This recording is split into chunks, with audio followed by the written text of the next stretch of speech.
friends, welcome to Gardening with Creekside. Today we are going to be adding some fun new additions to the garden.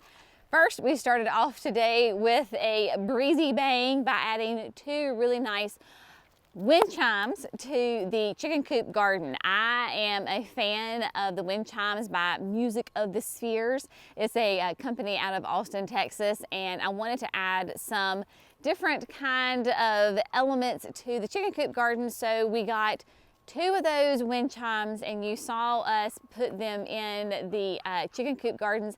I actually have two different ones that are going to go into the signature garden that we'll add later on. So when you come to the nursery, you will hopefully get a little tinkling of the ears and get to hear the wind chimes, because I think it's really important to add all different elements to your garden, whether it is hit all the senses, right? And so having those beautiful wind chimes really does add a fun element to the space, and you can hear it throughout your whole yard and your garden. Now what we're going to do is we are standing here on the side of the garden shed because we are going to add a really cool new Japanese maple. Now it's new to me, it is not new on the market. Last week we had some special visitors. We had Mr. Maple, one of Mr. Maple, and his wife Amy come visit us. Now if you're not familiar with Mr. Maple is just a great resource for mostly Japanese maple trees. They are out of the mountains of North Carolina. Primarily they are an online nursery, so you can order maple trees from them. I will have all of their information linked in the video description. They have a YouTube channel, they have social media, and they are just a great resource for really high quality Japanese maples.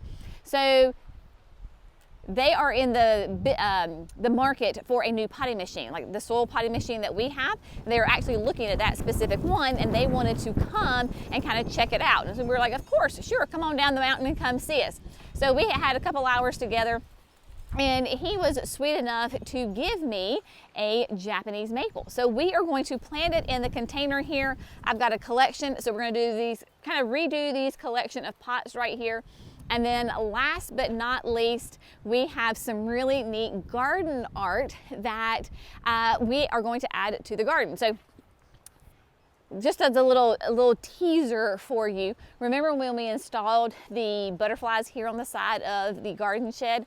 Well, a bunch of you sweet people ordered the same butterflies from the Etsy shop that I did. The ladies kind of put two and two together, contacted me, and were very appreciative that I mentioned them in the videos because they sold so many butterflies. So they sent me a whole box of the cutest garden stakes. So we're going to take some of those stakes and add them to these pots. So lots of fun new elements that we are going to add to the garden.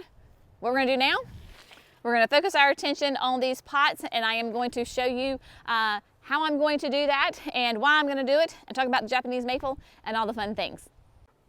All right, my friends, so what we're doing is, you know, I'm a big fan of collections of pots containers. We are going to have these three blue pots here anchored in on the corner of the garden shed, because remember, of course, we have the butterflies that are flying towards us.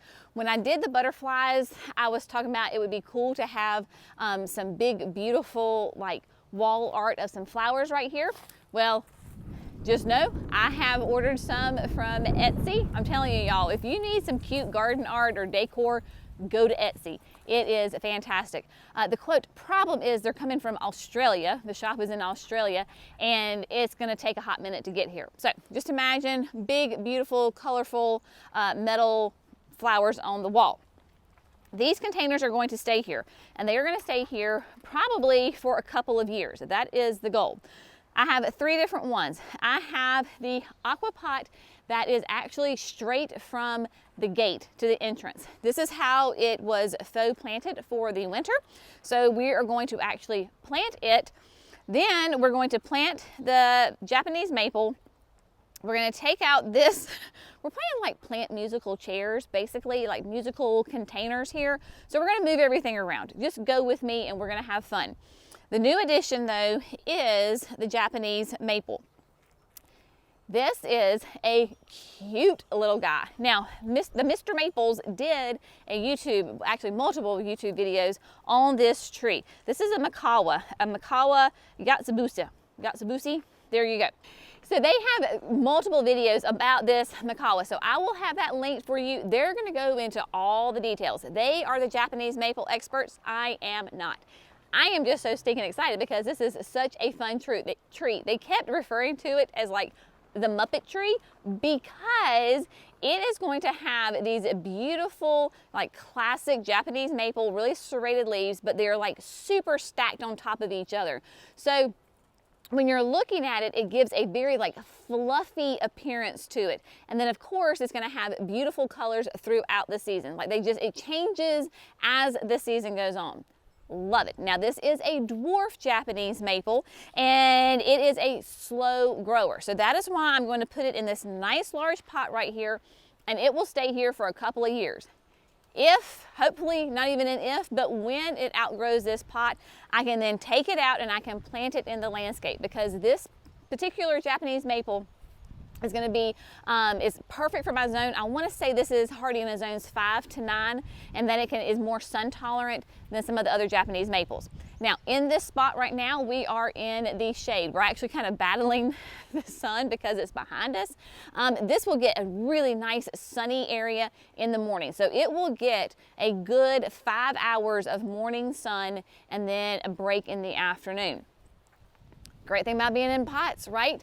If the sun conditions aren't right, maybe it doesn't get enough sun or it gets too much sun, guess what? Just move the pot. So that is what we're going to do, and it goes in this middle pot. But first, we're going to start with the aqua pot, and then we're going to move through. This was the aqua pot, as I said, that was right there at the entrance to the nursery. This is a Carex. Feather Falls is a beautiful evergreen grass, nice and mounded. So we're going to keep that in here.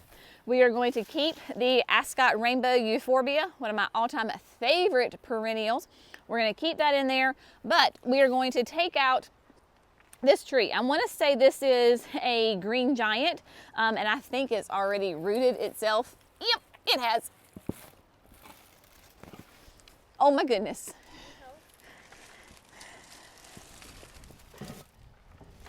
Y'all, this thing has completely rooted in here. Yep, Megan, I may need your help. Oh my God. It's attached to the... It's attached to the aqua pot. Okay, Brenna, out.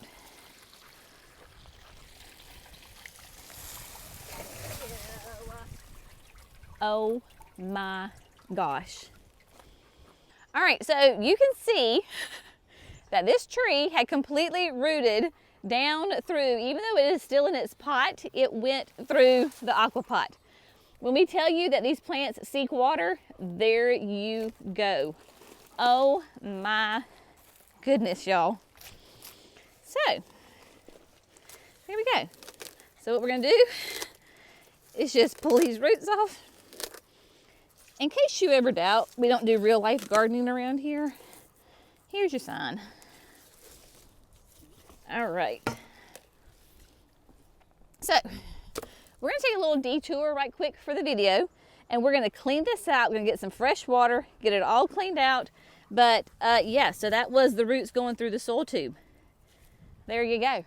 All right, I'll see you back in a minute. We're gonna get things cleaned up here and put back together.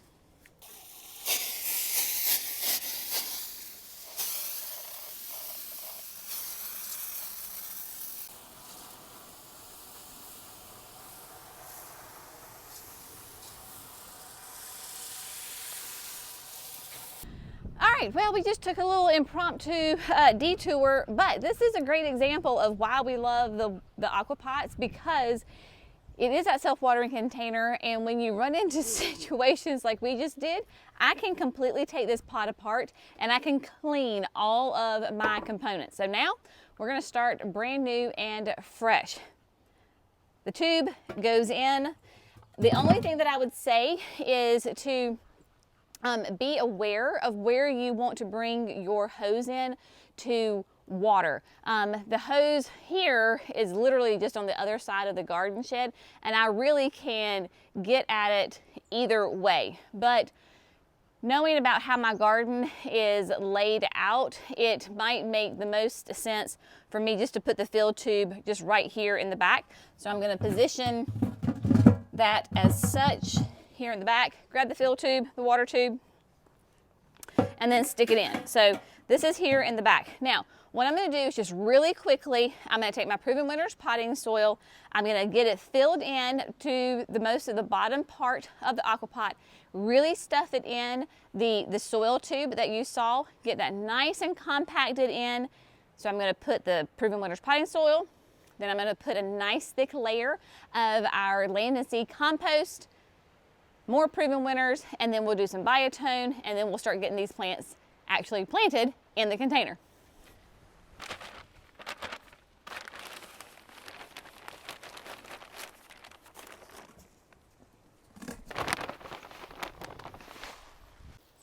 All right, now we're ready to start planting. This is a Cedar Rapids from Proven Winners. They sent it to me last year. I put it in this pot. It came to me as a 1 gallon, and I really wanted to kind of test it to see how sun tolerant it was. It got hot afternoon sun. Clearly, she was a happy plant. You will see, I would not call this root bound. However, they are nice and aggressive. So we're just gonna come in here and just kind of break them up with your fingers, right? You want to fluff them a little bit, that way the roots start to go out. Now, after seeing that other tree, I have a strong sneaky suspicion I know how this tree is going to behave in this pot, and that is perfectly fine, because once she outgrows this container, then I can take her out and I can move her out into the landscape. Cedar Rapids, as far as I remember, does get to be a good size. So she is going to be a nice aggressive tree. Maybe I will last 2 years in here. Totally fine with me. Take her out, move her somewhere else. Now, what we're gonna do is we're gonna put the Feather Falls here, and we're gonna put the Ascot Rainbow Euphorbia over here on this side. Fun little different kind of texture. Because the tree had a taller root ball, we need to come back in, add some more soil to here, and then we can add in the perennials to this. But all 3 of these plants in here are going to be evergreen, which is going to be lots of fun, especially in the wintertime like it is right now when you're desperate for some color. So here we go.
All right, so we've got all of these plants nice and snug in their new home.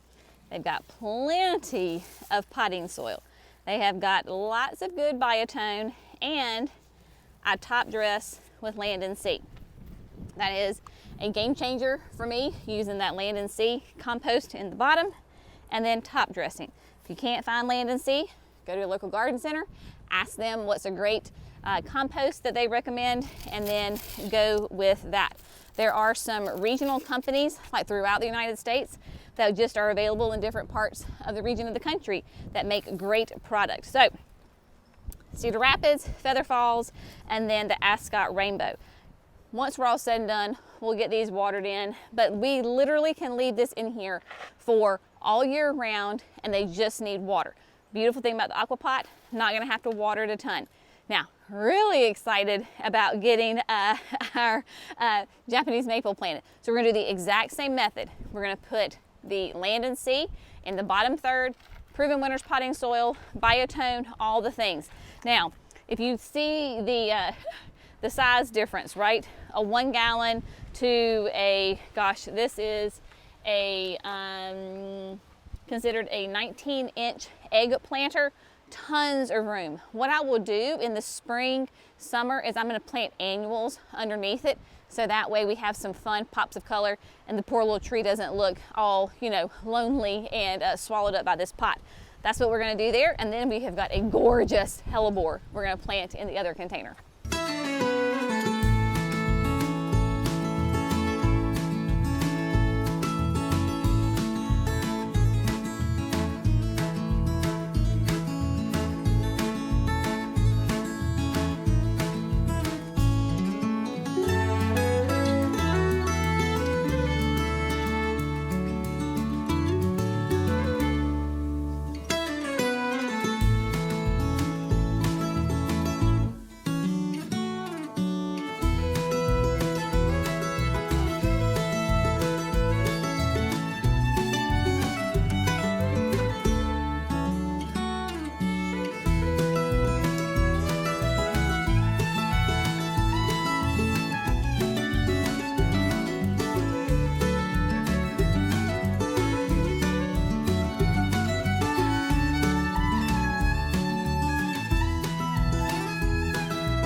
All right, my friends, so all the plants have found their new home and everybody has been assigned a container, and we're just going to wish them the best, and they are going to grow, bloom, and thrive here in their new home. Right, soft serve, nope, Cedar Rapids, Ascot Rainbow, the Feather Falls. We have the Macawa. So what I did is I just put the one of my little copper plant tags down there in the bottom, so that way I know what it is. And then on the back of my little plant tags, I like to say like the date that I planted it, what size it was a 1 gallon. And then in this case, because it came from Mr. Maple, I put Mr. Maple on there. So that way, because as Jerry says, I have the memory of a gnat. That way I don't have to worry about trying to remember. It's all written there and I can go back and look at it. Springtime, once we get in some consistent warmer temperatures, I will underplant that with some type of annual that will be fun. In the little container, I went ahead and put a hellebore. We just got in some gorgeous hellebores at the nursery. And so I wanted to go ahead and take advantage of the beautiful supplies that we have at the nursery and get them in the container.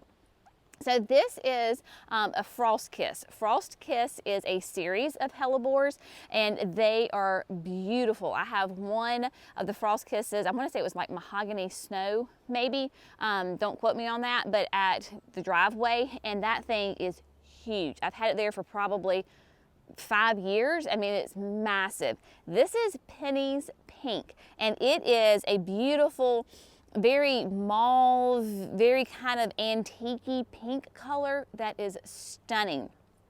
It is planted. It was a 1 gallon in here. I may, come springtime, I may take it out, plant it in the garden, or I may just leave it here. Time will tell. Who knows what I'm going to do. Love this collection of pots. Everybody got watered in, and really at this point, because it is, you know, mid to late February, I can just leave them alone. We're getting consistent rain. There's plenty of fresh soil in here for them to get their nutrition from, so I'm not having to worry about watering them at all. The Japanese maple is putting out lots of little leaf buds. It has been out, out exposed into the elements, so it is completely appropriate for me to go ahead and plant it now. I don't have to worry about any kind of cold temperatures or anything like that. It is just great. Now, remember how I told you that because of you sweet viewers ordering lots of the butterflies from the Rusty Sparrow, they contacted me and said that they would love to send me some stuff. I was like, just pick some of your favorite things and send them to me. And they did. This is a great mother-daughter team that make these really neat rusted yard art pieces. So they sent me a bunch of like plant stakes, and since they are the Rusty Sparrow, one of them was a set of these sweet little birds, and they are on these nice long plant stakes. And so you can put it in the landscape, you could put it in a pot, whatever you want to do, and you could do it whatever height you want to. Kind of the higher they go, I noticed that they kind of will dance in the breeze, which is really fun. So for today, what we're going to do is we're just going to slide them into the Japanese maple container, and there are 5 of them, and so they can just dance and have a good time here. Do them at different heights. I'm not going to overthink it, and the actual plant stakes are different heights as well, so that will be really fun. Put the shorter ones kind of towards the front, the bigger ones towards the back, and there you go. A couple of you were asking me when I hung the butterflies if I was worried about the rust coming down the wall. No, we've had multiple days of rain and it has not gotten, there's no rust streaks on the wall, so they are good to go. Now, they sent me lots more different ones. They're the cutest little like honeybees and dragonflies, so I will be incorporating those into various videos as we, figure out where they're going to go. They're currently just all stuck into the patio beds. I just went and just stuck them there, and so they are hanging out. If you are looking for some cute yard art, go visit the Rusty Sparrow. I will have it linked in the video description. Go check them out. They just do great products. They are sweet people who do an amazing job and give us something different and unique in our gardens. And then of course, Mr. Maple. If you're in the market for a maple tree, Japanese maple, go visit them. They have got just a huge inventory of all shapes, sizes, colors, hardiness zones, sun, shade, you name it, they have it. So thank you to all of our sweet friends who have given us some gifts here in the last week or so. We so appreciate it, and it makes for a beautiful garden. As always, we hope you have found this fun, informative, and inspirational. Y'all have a great day. We'll see you in the next video. Bye, friends.